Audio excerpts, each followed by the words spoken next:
So I finally did, as you can see, process my films, as you can saw on my shorts. So now I'm going to scan them with the computer, and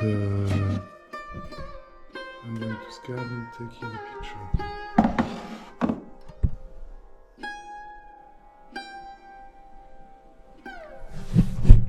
It does look super good. Oh.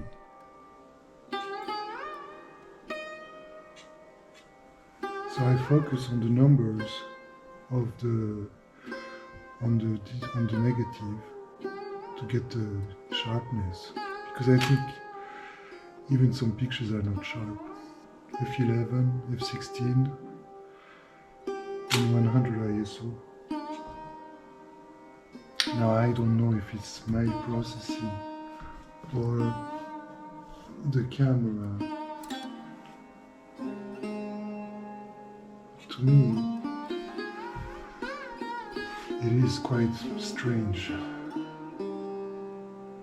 I think the shutter is completely gone.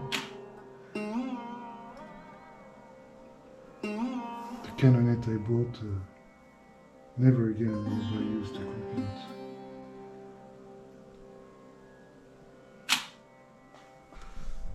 I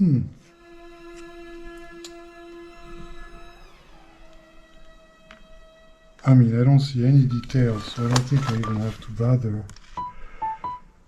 What a disaster.